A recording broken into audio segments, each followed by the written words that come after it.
Beardy and the Beast Media Club. Ba-da-ba, ba-da-ba. This is a placeholder intro song. Thank you for joining us for the Beardy and the Beast Media Club, a full spoiler discussion into a piece of media. We will not confuse non spoilers with spoilers during a perceived mental decline. If you enjoy what we do, please consider leaving a rating or a comment, and join us in the discussion in our Discord. My name is Drew, and you should stop dreaming soon. Devin? I don't want to wake up. Today we'll be discussing 1997 psychological drama, Perfect Blue. So, Devin, are you Blue Mania, or were you not a Cham fan? So, I've seen this movie multiple times. I think this is the first time that I realized that. I think overall the movie is done very well. The ending, I think, is a little weak. Really? Yeah, and this is the first time that I felt that. I should say, and the reason why I think it's a little weak is there's enough there around Rumi that they foreshadow kind of her involvement in it. But then there's clearly some things that aren't her involved that don't quite seem like her involvement. It just threw me off a little bit on this watch through. See, in the other side, it was my first watch, and throughout the entire movie, I was feeling that it was quite weak. It seemed like it was just having fun with scenes and that sort of thing, and it was the ending that pulled everything together. Okay. I don't know if it's the way that they portrayed things, Mm. like the various scenes leading up to it, and kind of like the conclusion with the same room and all that. Mm. I guess it almost makes me wonder if having paid attention to some of these things again, knowing Rumi's involvement and all that. I think I should have paid more attention to the fish Hmm. throughout, because when Rumi is Mima, she always has that ethereal ghost-like. She had that ethereal ghost-like look. Hmm. The one that made me question things a lot more, specifically, was when he killed was it the photographer with the pizza? Hmm. Because I guess I'm not sure which room we were in when she found the clothes. I'm assuming it was her actual house because the press were there. Did she do this? Because that's really the only one that makes me go, I'm not 100% certain what happened here. Well, see, that's the greatness and the easy out the film has. Also, because of the switching it through the environments without giving you any indication that something has changed. Mhm. I think I remember her waking up and there being two fish floating. And I guess for people who haven't watched this or didn't notice, I mean, if you haven't watched it, definitely go watch it and then come back and listen to this. If you didn't notice, we're using the fish as the fish being alive versus fish being dead to identify which environment that Mima was in. Yes. So it's entirely possible that during that flash and that change in scene or perspective, hiding the bag in the closet to her even getting to the door might have been two completely different instances. That's fair. But there is also the circumstance. No, I disagree with that. I have to say that I don't think that. I think that's actually one of the clear-cut cases where it wasn't two different circumstances, and it's because she's panicking because someone's knocking at the door. Yeah, but it could have been somebody completely different. Yeah, I did not consider that part. It leaves everything so vague, and that's why it always has that out, which Yeah. I usually don't like in a film. Yeah. It's most likely that Rumi, I think throughout this entire film, Rumi has access to Mima's apartment. Oh, 100%. So I think it's most likely that Rumi put that bag in Mima's apartment. Yeah. Um, I guess it's compounded by the fact that Mima had a dream about it. But I mean, I guess that's the whole thing. Like, this film is very good at making you question everything. Hmm. Like, you have Well, no idea what reality you're in at any given time, and there's like 3 different ones going on. well, there's the compounding dreams because there's the uh, dreams that so there's like the waking life. Mm. There's Mima's dreams. There's the collection of people like where everyone is having a shared experience. Yeah. And then we have Rumi's like waking projection dreams. Mhm. So her thinking she's Mima while stabbing the photographer. Mhm. And then they play with that a little bit by kind of switching between the. So I think in that instance, it wasn't that Mima was dreaming of the murder. It was that she was having a dream state, and then we had the murder of Rumi as seeing herself as Mima. It's the way that the last fourth of the film plays with that is what saved the film for me. Mm. To go back to what the original point was, because until that, I didn't feel the tenseness as I should have Mm. until things started really going awry. Or the stakes.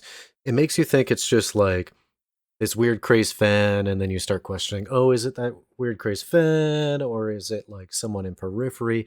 Oh, is it actually Mima? Like it starts making you like, yes, but you don't feel the stakes. Yeah, and I mean, I think that just kind of goes back to the more story structure that we've talked about in the past, Hmm. where the stakes really don't show until later in a piece. Because I felt like there's a lot of the setup there. It's like you're right; it might not have been not necessarily feeling the threats or the threats, the build up there immediately, but it's a lot of good setup for the mind break that you see Mima go through. Hmm. Right, so it's that it builds the atmosphere and the tone of it very well, I thought. It had that kind of like low pitch hum in the background, like of tenseness, Yeah. and then it spiked it really nicely. So first with the writer in the elevator, they give you this impression that he's gonna get away, Yeah. and then he obviously doesn't, and then it just shows like the end result of violence, and Mhm. it's like pretty significant, and then you go, oh, okay. Yeah. And then it goes back to that low buzz, like we had a shrill shriek and then back to a buzz. Hop back again to one of the points that we were going into before, and that was Rumi and the fish. What I would be interested in viewing is, or keeping an eye out for, is not just the fish, but also how often Rumi is handing or having a drink of any sort, tea, water, etc., with Mima. Mhm. Because I honestly think that Rumi was drugging Mima. Oh, I could see that. Because there was this movie does the whole like no scene wasted, Yes. and it does it very well, and I'm sure we'll talk about that in a little bit. But there was just this one scene where someone was dropping something in water. And you're like, oh, Mm. that's just an antacid because it was doing the fizzy Mm. thing. But in hindsight, when you start seeing that Rumi has this like a psychological break, and it seems to be almost similar to what Mima was experiencing to a degree. Was Rumi actually drugging Mima the entire time? Oh. I could see that actually. And is that why Rumi is able to bring Mima back and forth between the two apartments? And is this why Mima goes from being high energy at the start to being low energy. So originally you would be thinking, hey, this person is obviously going through like a lot of like psychological issues, huge crisis of identity, Yeah. like some very obvious things that a person in that situation would be having, but it just accelerates. But like the faked energy wouldn't even be there. A lot of people who are having that kind of problems at least try to pretend to the outside world that they're normal or how they should be. We don't really see Mima in the outside world. Mm. We see her, we're not seeing her socializing with people. In fact, she runs from it. So, like, she's grocery shopping. No need to put on a fake face when you're going out grocery shopping. Hmm. No need to put on a fake face when you're sitting in the back of your car and just driving or that type of thing. Because we get that she essentially gets isolated once she leaves Cham. Or rather, I'm assuming that she was more social when she was with Cham, just from her bit of interactions around the girls afterwards. We would also have to assume that like she's becoming isolated and not being made to be isolated. Yes. Because if there is external factors, which is entirely possible given the ending of the movie, um, it's curious. Like it's one that deserves a second watch for sure. I almost watched it a second time last night. Hmm. I just watch it back to back, like, oh, because it's been a while since I'd seen it. Um, uh, because there's so much. I like the idea of the drugging. Like it makes sense, and I could definitely see it.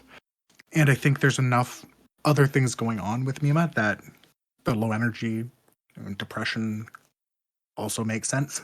That again, it's that glorious ambiguity that's in this film. What makes me think to clarify the drugging thought is there seemed to be a lot of focus on liquids, drinks, the milk. Mm, Like that was even brought up that like the cow brown milk, I purchased that at the store on the fake blog or whatever. yeah. So it makes you wonder like, does that have a relevance beyond just being an identifier of a stalker following this person around, right? Um, yeah, I took like the milk and such. I took that as an identifier. Mm. Um, I found.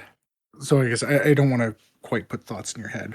So I'll just ask: at what point did you start to realize that Rumi might have been involved, or was it not until the reveal? It wasn't. So this is. Hmm. So it wasn't until the reveal. However, because of the ambiguity and the way that they were portraying it, like they were portraying the murders as having been done by Mima. Mm, That's what makes that reveal so good for me is because it was Rumi thinking that she's Mima. right. So even though it was completely someone else, it still was her finger quotations. Yeah, it was the pop idol version. Yeah. Did you ever have any suspicions about who was running the blog? I thought it was exactly as what they wanted me to think in the film, which would have been I don't know what his name was. I think Uh they just called him Me Mania. yeah, Me Mania. I thought he was posting things on the blog and then emailing himself. Mm, all right.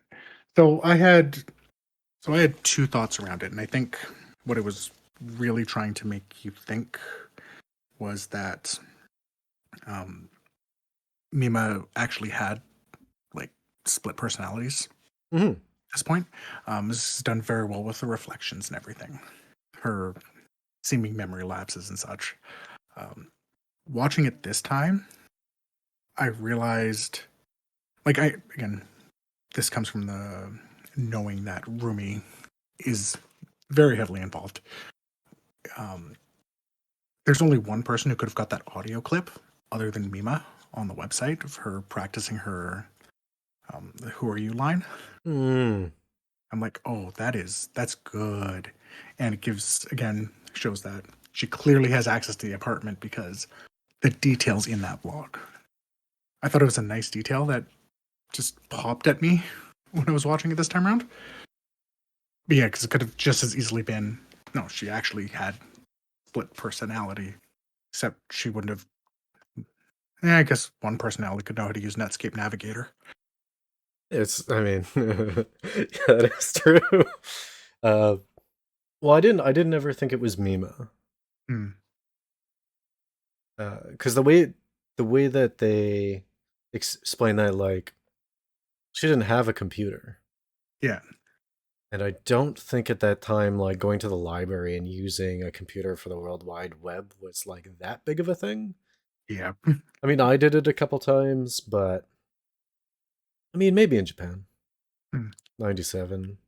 But even then, like, the time and the skills to actually put together a website of that quality, I don't think in a public setting like that, it just, like, it didn't fit.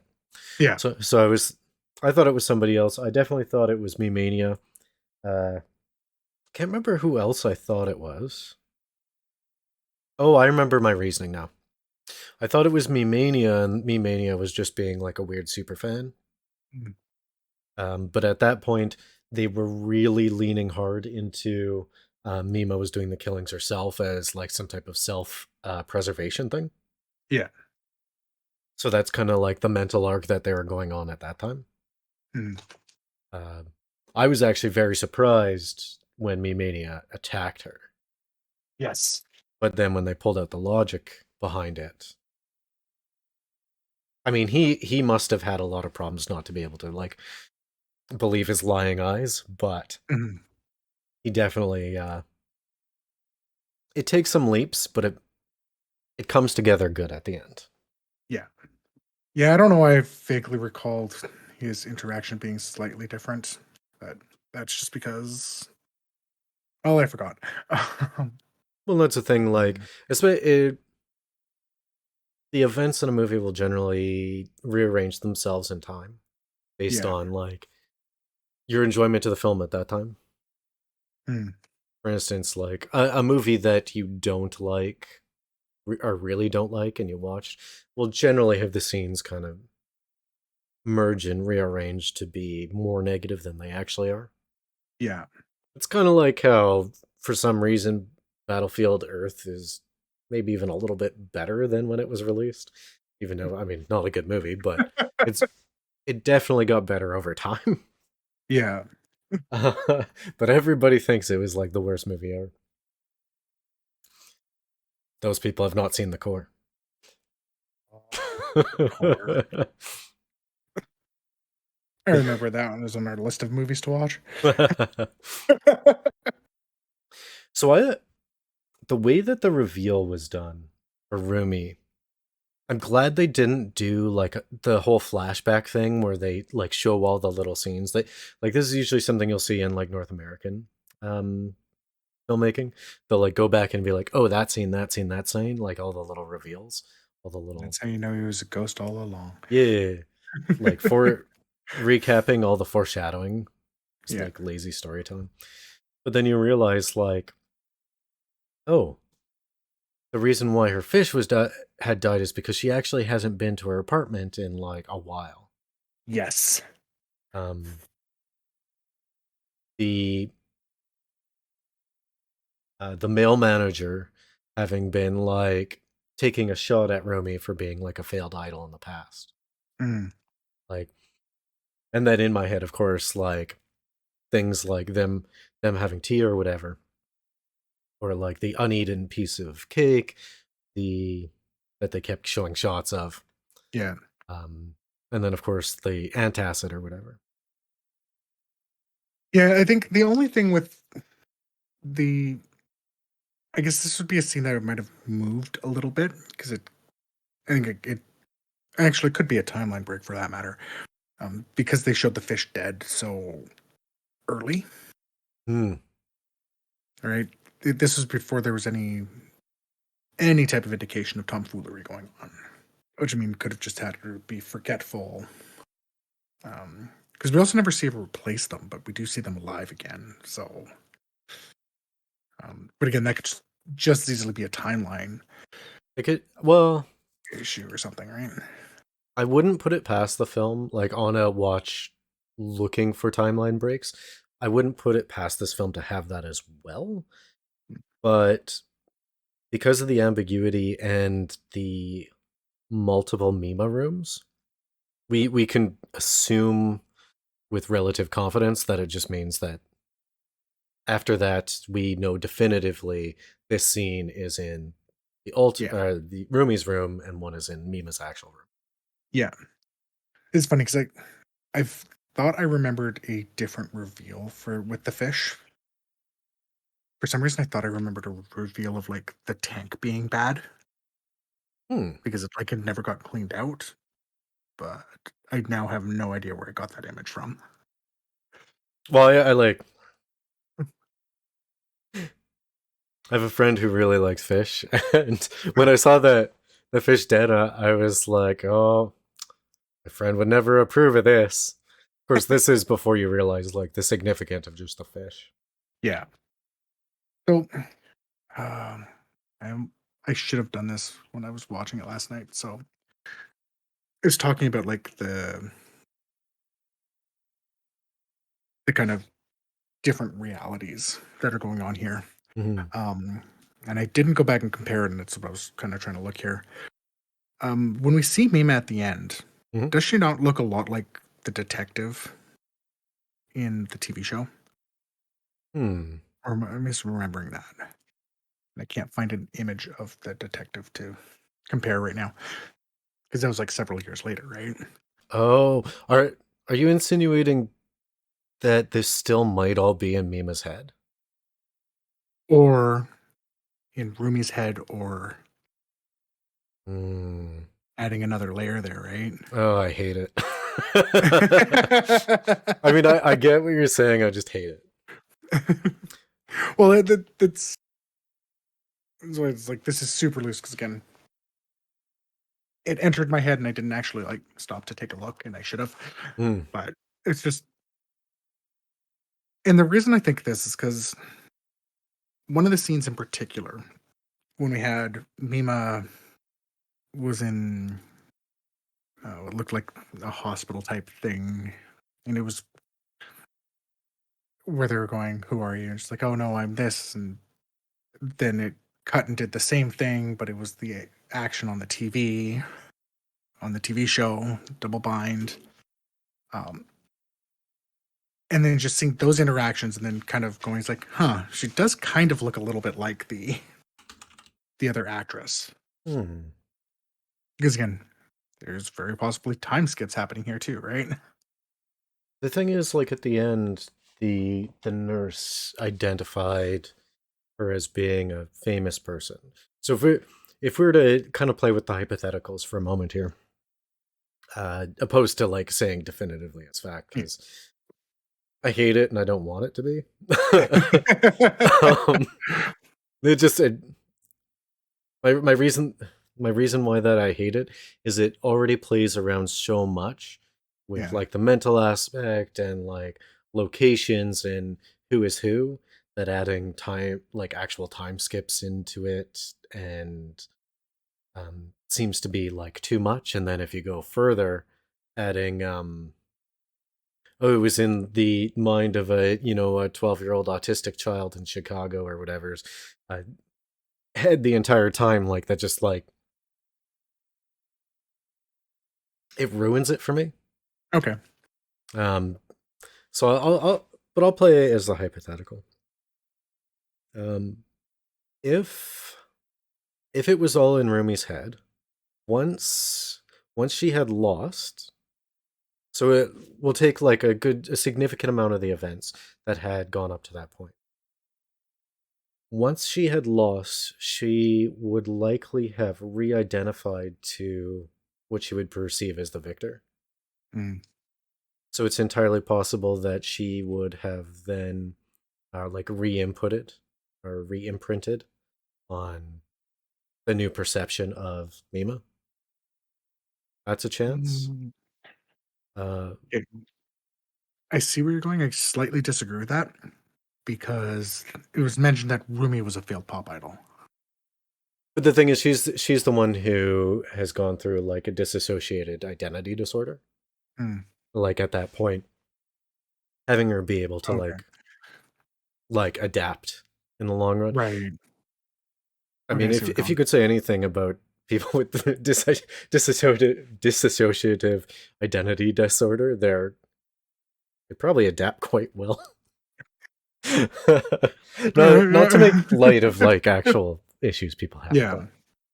but um, and I Yeah, mean that's that could fair. be.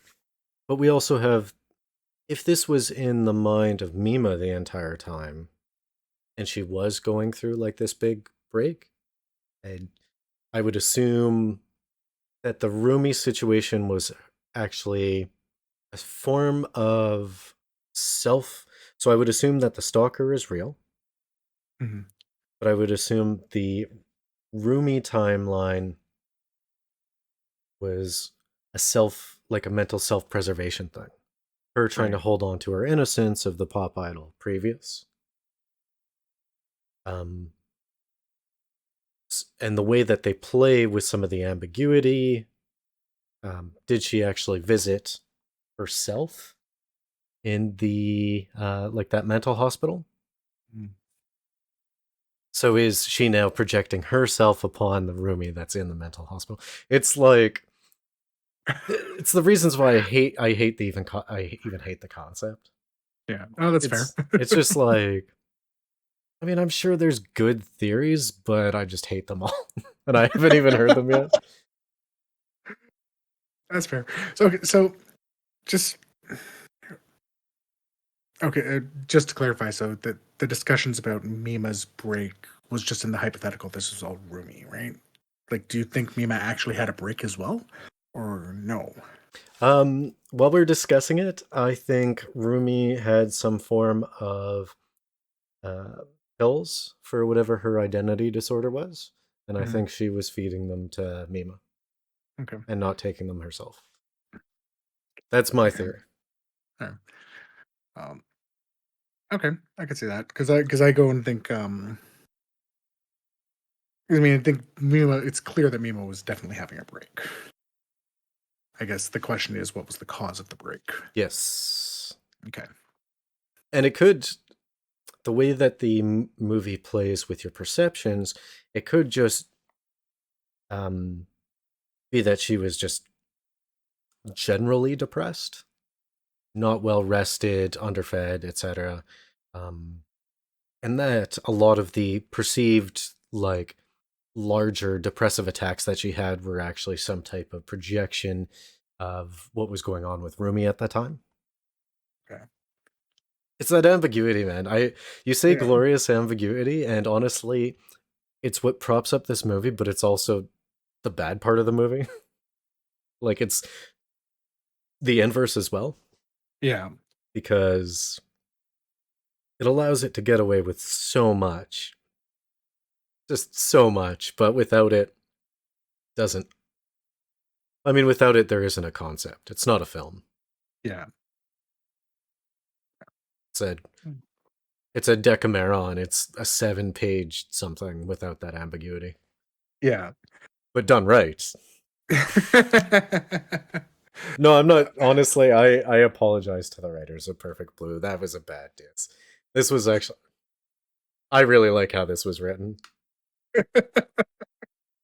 so I take that back. What's your perception though? Because we've been talking a lot about like the way that I've perceived the film and what my suspicions are, and even my hypotheticals. So what is your perception of what was going on with Mima and what was going on Rumi? Like in this same vein. So when I think this is why I go and say the ending is where it kind of lost a little bit Hmm. because watching it again, I knew that Rumi had done some of the killing, Mhm. right? And I knew she had that break where she thought she was Mima. Um, so that part was there, but the I really did perceive a lot of it um, outside of the ending as more like was it vacancy? Is that what it was called? Where it was just her. No, it's not vacancy. I can't remember. Where it is her having a complete and utter mental break. Mm. Like this all could have happened, and there not actually be anyone doing any killing. Okay, Um, yeah. and the reason around this is you see these basically we've got three kind of states of being happening. Mm. We've got the reality where she's depressed and the Requiem for a Dream scene because I gotta mention it. Or the bathtub scene where it's like clearly she's breaking. It's like, no, of course I didn't want to do this, right? So that's the reality. That's where her break's happening. Because that's when she really starts losing it. Then you've kind of got the work persona, where she's on stage, she's acting, and that storyline also is very much following the main storyline, Mm. right? And then you've got the fugue states where it's like, are we in reality? Are we acting? Are we somewhere else? And I honestly felt that that's why I feel like the ending felt that little bit weak because it took away that ambiguity a bit. It's like, oh, well, that was Rumi. And except again in the pizza delivery ones, like, but what happened there? Like, and or did Mima actually kill the stalker? Because there was no blood there, but there sure was blood when you see his body with the director or producer at the end. Right? Like, so did Rumi actually get rid of the stalker fan? Well, it was I it was the other manager, and yeah, sorry, both of them had one eye poked out. yeah, right.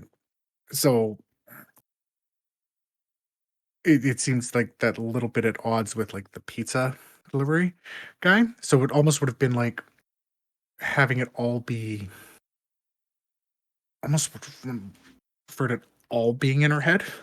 Hmm. Well, I mean, it sounds at least the way that you've explained it so far to me, it sounds like less than it being weak, more that it was unappealing and not how you would want it to end. That's very fair.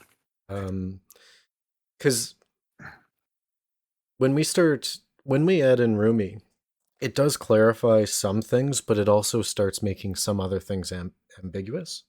Mhm. For instance, it seems a lot of the time like uh, the staged assault scene. Yeah.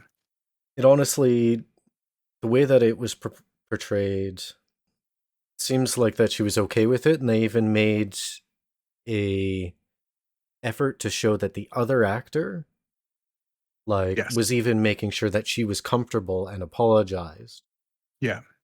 during it. So that was a very particular scene to me. And then when we hit, and the reason why I bring that up is it leads to the bathtub scene. Mhm. Um, so when they bring in Rumi, this is where we start taking jumps. This is where Yeah. we start taking leaps in the story. And we have everything becomes assumption, Yeah. and you have to think: was Mima actually okay with it, and was the bathtub scene some type of projection of Rumi? What is the state of the fish? Yeah. Yeah. And I think that's actually a really good place, that scene. And again, funnily enough, I'm using the TV show Double Bind, sorry, is actually what I'm using as Like the anchor? it's the best anchor because they explain it throughout. And like they even say it's like, oh yeah, we're gonna have this scene and that all of a sudden the character's going to change, which is which is what happens. So that's why I kind of like using that as an anchor. And I mean, this is where I'm wondering is like, okay, maybe it was actually we're seeing all of this and it was all roomy. And that clarifies it. Because again, Mima did seem okay with it. She's like, yeah, no, this is what it is. like with the staged assaults, Mm-hmm. right? Like again, very professional. Everyone seemed to be there. So yeah, if we use that as the break, and now we're completely roomy, Mm-hmm. like that would actually be. Oh, I So like that so what? because Rumi storms off upset while that scene's being filmed. I want to make sure that we're on the same page because I think I like where you're going. So I need to confirm. Yeah, yeah, Um, for this, a lot of the break would have to be all related to Rumi. Mhm. So Rumi is the failed idol. Is this like so? Are we saying that because how do I put this in words? Rumi is the failed idol, and of course had her own career. So is she projecting the failings and the issues that she's having on someone with a similar storyline? Did Rumi have a like an acting career? Is is Mima is Mima like just having like a regular life and a regular advancement career, and a lot of this is just weird projections in Rumi's head? Is that what you're saying? That's what I'm starting to actually think here. Okay. Right? Like I don't hate I it. I don't don't hate it. yeah, yeah. Like I don't think Rumi ever became an actress. I Mm. think she was using Mima to live vicariously with the pop idol part. Mm. And she starts having the break when she's like, "Well, I'm done being a pop idol. I want to be something more." Well, and that that would end up initiating a break within Rumi, Yeah, because that's essentially like cutting that off. Someone who has like a one side codependency with yeah, someone like that, it's all of a sudden they're getting cut off with their perceived dreams. So what's interesting around that was it. I think it was after the storm off. mm, Mima says something, and again, I'm going with like the whole no scene wasted, no yeah, shot wasted. Mima says, "I haven't seen you in a while." So what I'm thinking is during that time, that like weird unaccounted for Rumi time, yeah, that this is where Rumi like reconfigured the room and started accelerating with her weird like projection block. yeah. So then what is so even then this still leaves us with the same question we had before we went down this path, which again I don't hate at all. I like it. Um, I'm not convinced, but I could be, is the kind of thought. Yeah. It still leaves us with a very specific question, and that question is, what is the state of Mima? This is like Schrodinger's Mima, right? Yeah. Like, There's a title. is is The state of Mima using this new Rumi. We're actually following Rumi through most of it. yes. Um, this is still a big transition for a fairly young person to be going through. I do think some of it is that navigating. She's not quite sure who she is because she's seeing Cham all of a sudden now hitting the charts, which they didn't do with her. So there's going to be that bit of aspect of like, oh, did I make the right choice? And then it gets compounded with any type of question she has, even though she's okay with it. She's confident in her decision. She's still going to question it a little bit. I just had the And dumbest thought. then, she happens to say it to Rumi, and Rumi runs off with it. What's your dumb thought? Mima goes into the office and they're celebrating in the other room. Mhm. So there was a later scene where Mima was celebrating with the other two members of Cham. Yeah. In my opinion, for at least for the most part, Mima seemed satisfied with leaving Cham to pursue something else. Yeah. Maybe not enamored with it, but at least satisfied with it. And I don't think she's someone that would be vindictive. Yeah. If she found that, what was it, number 83 on the charts? Yeah. I'm right about that. Just it was about 83. Yeah. I think the natural reaction would not be for her to have a quiet conversation in the other room while they're celebrating, but to go and congratulate them. Yeah. Was Mima even in that room? Yeah. Was Rumi just having a conversation with herself? And again, they were both consuming liquid at that time. Mm-hmm. So it's like, ugh. Like And actually pulling at my hair in real life right now. He is. Can confirm. Like because like she was so confident, and like, and as you said, might not be, might be struggling with the decision or whatever, but she was confident in her decisions. Mm. Right? She knew what she was doing each and every time, and because you're right, like why wasn't she in that room? She should have been in that room, celebrating with them. But then she celebrates later with them. Exactly. Because she's that type of person. Or Wait, at least did that's how she she? comes across. I think she did. Is there a poster on the wall? Was it Rumi celebrating with them? Oh. Oh, yeah, could have been. Yeah, it could have been. Yeah, so I guess to kind of go back to the Schrodinger's Mima. Um In this I do case, think Schrodinger's Mima would be like, is she crazy? Is she not? Or does she even exist in that state? so. I think she was still having some identity issues. Oh, for sure. I maintain no matter what version of Mima, there's depression there. Yes, completely agree. And definitely having some identity issues, definitely finding herself. I would like to propose that because she actually sees Rumi's like severe break, that's why she finds herself and figures out who she is. It's not because it helped snap her back into reality, but just kind of helped her grow that little bit more. I don't know. I mean, I see where you're coming from for that. I mean, obviously, when someone goes through something hard, oftentimes they can come out of it a lot more firm than they were before. A lot more resolute, I guess you can say. Yeah, keep in mind she was attacked by like two people. Yeah. Both with very pointy objects. Yes. So if we maintain the world in which Rumi was the crazy one and was at least orchestrating the killing. The fact that Me-Mania and Rumi both attacked Mima would mean I see only two situations a person can come out of that is either scared of everything or stronger than ever before.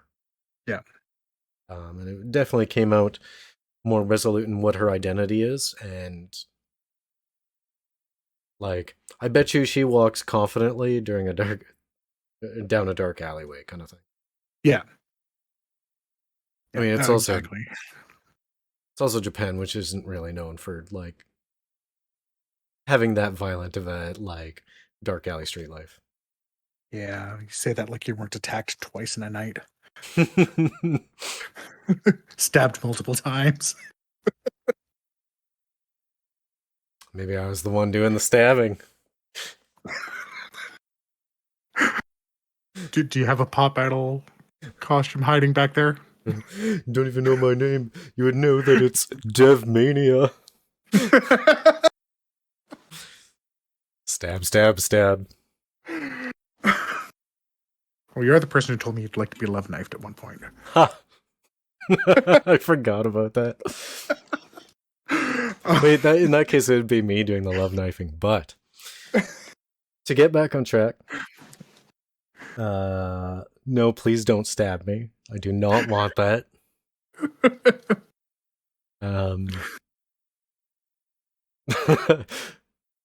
I do like in a certain light because you can't. you can't say, at least I feel like you can't say things definitively about this film. Mhm. There's a few pieces that we know for certain that are in very specific places, and there's a lot of assumption because of that ambiguity. But what I do like is if we assume that the TV show is the anchor and is the most stable and real part of it, I do like how they kind of use that as some of the major foreshadowing Mhm.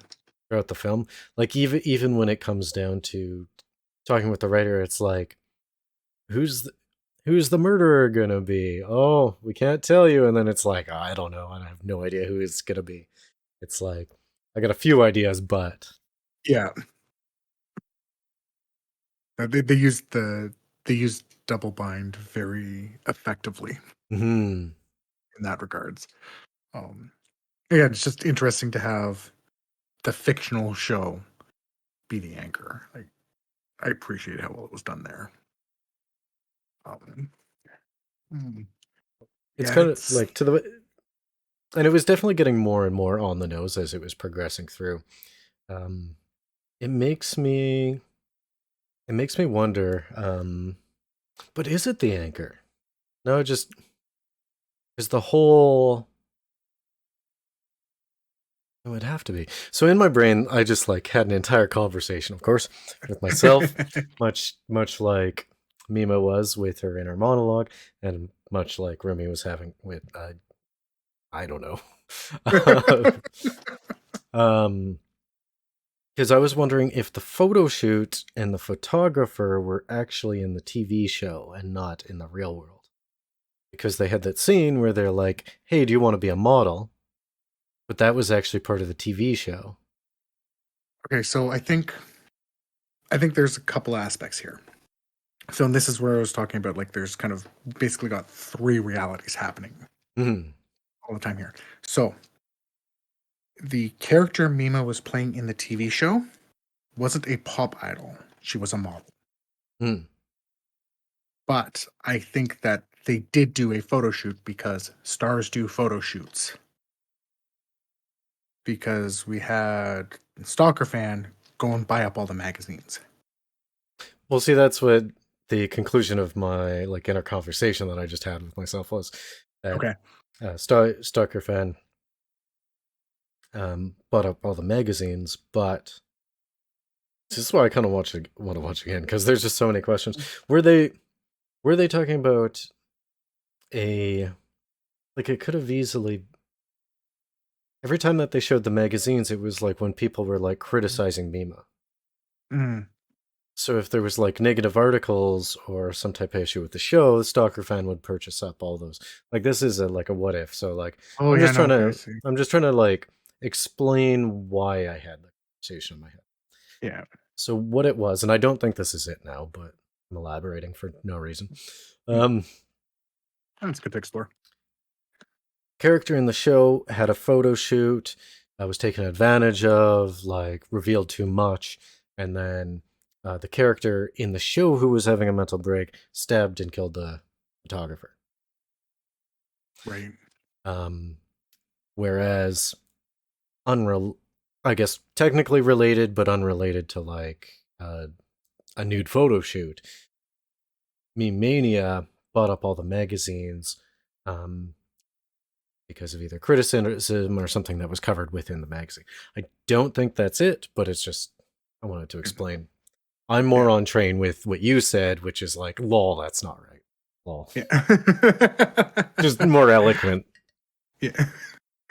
Um yeah, and again this is and then Rumi's break of but this isn't how the pop idol is. And yeah, I think I think that works because no otherwise the question is like these who's dead, who's not dead. Opens Well, I up mean, another whole chunk can of worms, right? yeah, and I mean, like again, I'd hate that. I'm gonna take a lot at face value, and I Yeah. guess my conclusion for this state of being is just to lay out my perception. Then I'd want to hear yours, of course. Mm. Mine is uh, still think Mima was being drugged, but I also think that she was depressed. I think that she was having some form of identity issues, but not as severe as what was portrayed in the film. I think that Mima came out of that okay, and I think that Rumi, as portrayed in the ending, was correct. As in, she was the one that had a break, she was the one that was killing people, and ended up in the mental hospital still thinking that she was a pop idol because she had a massive break. Is my Yep. conclusion. Yeah. I think I have to agree. I am now strongly leaning towards that we were following Rumi Mm-hmm. as Mima a lot more than we were following Mima, which explains why Mima seemed to not quite be there with things that looked like she should have been there for, like Mm-hmm. just knowing things that had happened. Well, and Um, this is some of the greatness. Greatness is a strong word. This is something that the film did really well, because I think a lot of the time where Mima was hallucinating with finger quotations, that was just them portraying an inner dialogue. yeah, I've had those conversations with myself while I'm walking around, and it's like, I don't want to go here. I don't want to do this. That's yeah, not you. yeah, Like, why am I meeting up with this person, et cetera, et cetera. yeah, Um, they were just putting a visual to it yes, for an inner monologue. So, um, my entire anticipation for this is that, at least in the first third, when it appeared that she was hallucinating, that was in her monologue. And then yes, after that, it's when things started going right. Whether or not drug theory is correct, I mean, I hope it was, because it makes it more thriller for me. yeah, Um, but I would also allow a lot of space or discussion around a lot of it being roomy projection. yeah.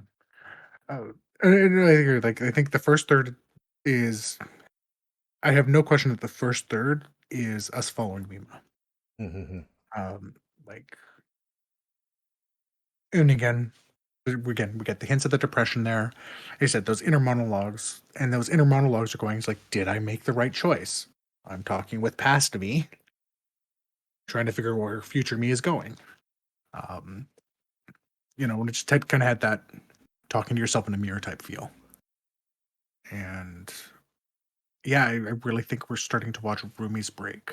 And I think that's actually what the real reveal at the end of the film Mm-hmm. is that, oh, this was Rumi all the time. And that really explains why this is the first time Mima's noticing she's in a different room or something as well, right? And seeing how far it's gone, Mm-hmm. right? Because it's even possible that maybe she wasn't in another room all those times. Well, I mean, And like, it just, I'm sure you've been like this. I've certainly been like this, where you're just like the weight of existence just yeah, crashes on your shoulders, and you just flop on your bed, and you're like, I don't care about time. I don't care about existence. I'm just like face yeah, down in my bed right now. This is like, yeah, everything sucks, yet everything is. yeah. Um, so a lot of that. So this kind of allows me to segue well, while still bringing it up to break up the segue at least a little bit. Um, at least And that's why we signaling, call attention to segues. yeah, signaling more at least than the way that the film did it.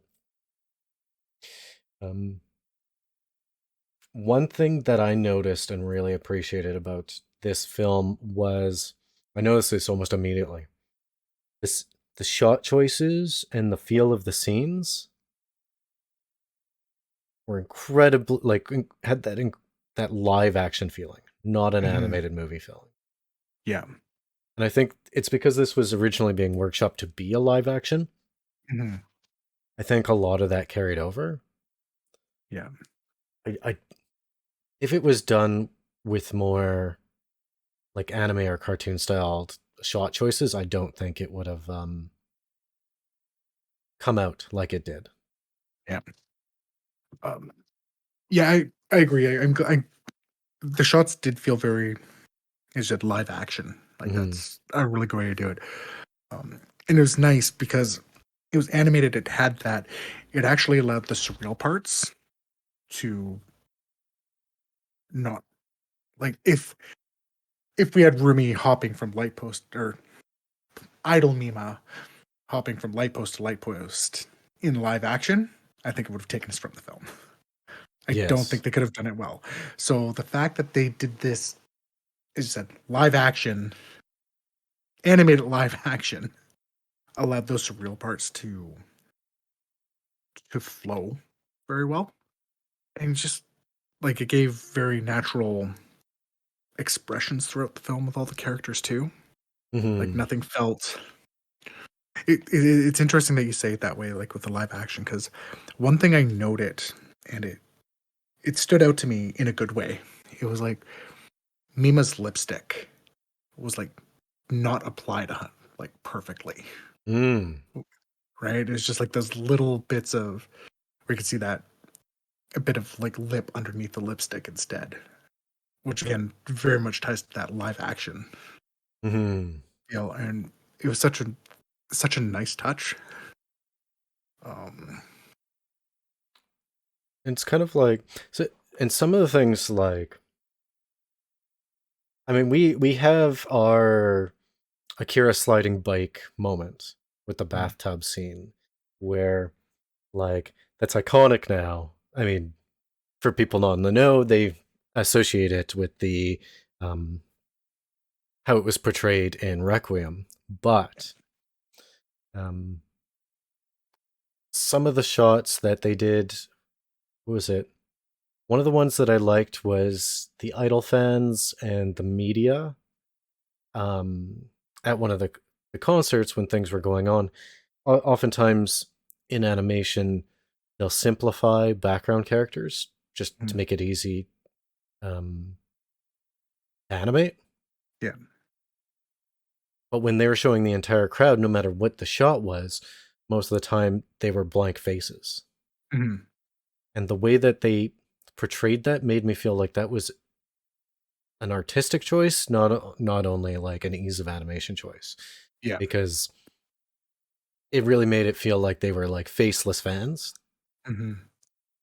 Um, one thing that I really liked with the way that they chose to shoot things was when Mima's getting chased by Idol Mima slash Rumi.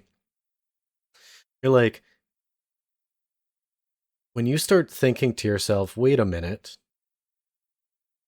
how can Rumi be moving like that?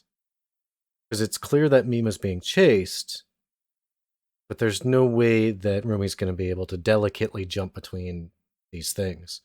And then that's when they hit you with the scene where it's the reflection of Idol Mima is Rumi like just pouring sweat and like panting. Oh, so good. And like the timing of that I thought was perfect. Mhm. You're right. Like, no, I have to agree. The timing was perfect. It's right at the point. It's like, wait, oh, Oh yeah. like the pacing on that was spot on. Every time I've seen it, it's like hits just at that right point. Um, yeah. I mean, is it there's a lot of that no shots wasted. Um, everything felt like it had a purpose. Everything felt stylistic. I really like your interpretation of the faceless fans. Hmm. Um, and the only ones that get faces are like, oh, these are the fans that are there all the time, and they always cause trouble. The um, one thing that I just realized, and I don't want to derail back into like the psychological aspects and like the weird hypotheticaling that we're doing. yeah. But Rumi's major break at the end is when she donned a outfit that Mima had never worn.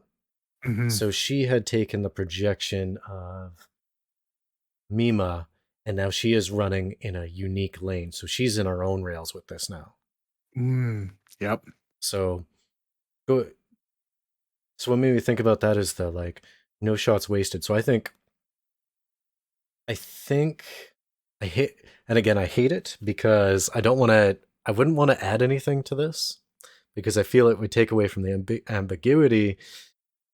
But again, I feel like the intense ambiguity is actually a bad sign. Okay. Why are we feeling it's a bad sign? It's just too many gimmies. It just allows it to get away with things I don't think it otherwise would. See, I think that's part of like psychological horror, though. Mm. Like, I mean, it's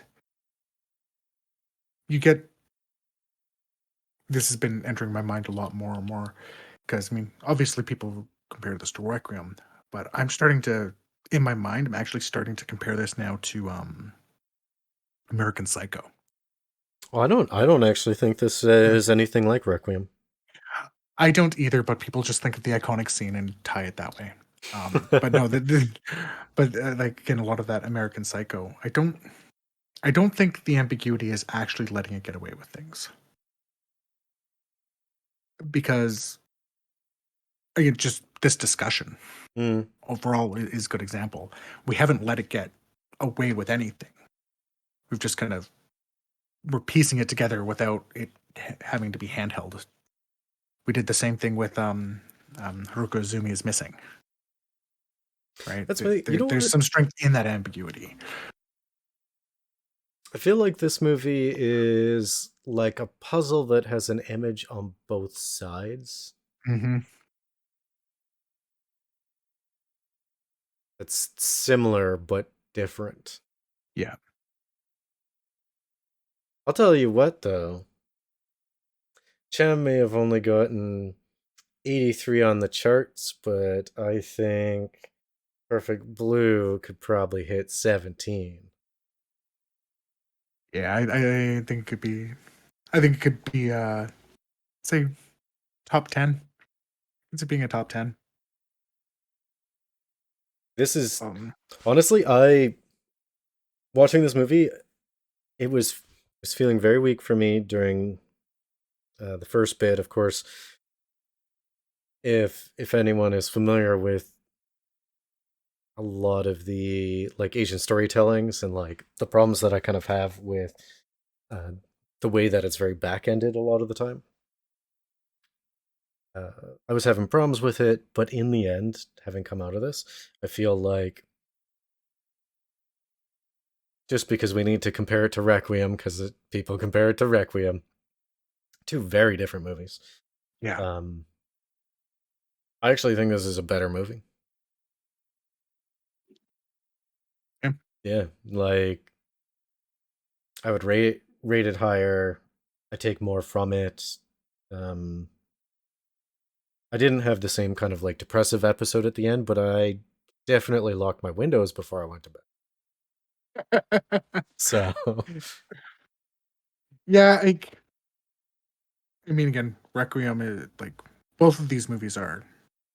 I rate very highly. mhm. They are both 100% must watches. Um. But if you had to ask me like if I had a top 10 list and I had to get rid of like one of the two, I would get rid of Requiem and keep Perfect Blue. Yes, and this is to say, it's like I am going to rewatch this film. Mhm. Um, and it just Requiem.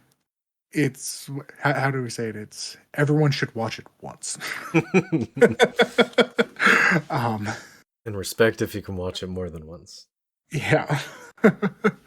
um, this one here is definitely a film that, like, I mean, we've said it multiple times. Like, I'm pretty sure we could watch it again and pull even more out of it.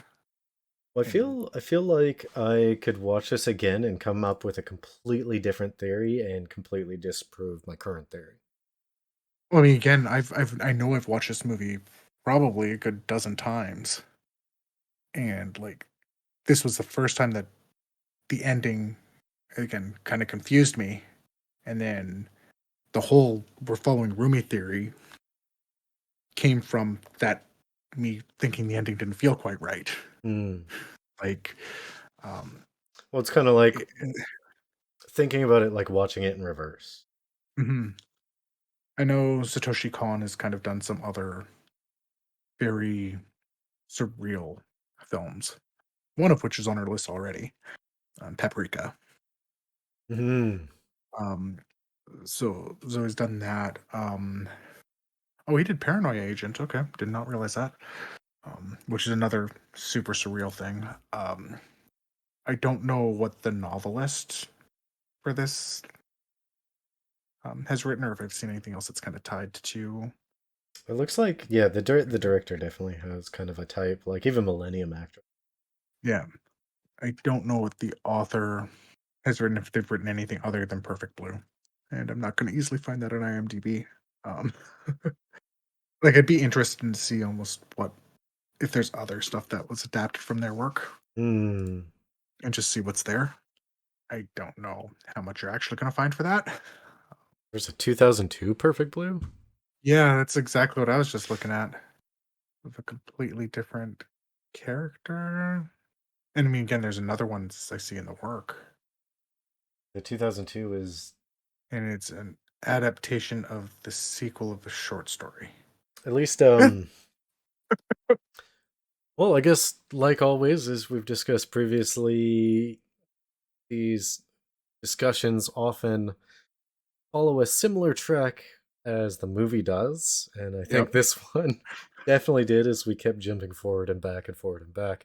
Um, which I guess gives it at least time skip theory a little bit of credence. Um, with that, this has been Beardy and the Beast Media Club. Join us next time where we discuss the film Buffy the Vampire Slayer. As always, if you like what we do, like and subscribe, or join the conversation in the comments or at our Discord. Later.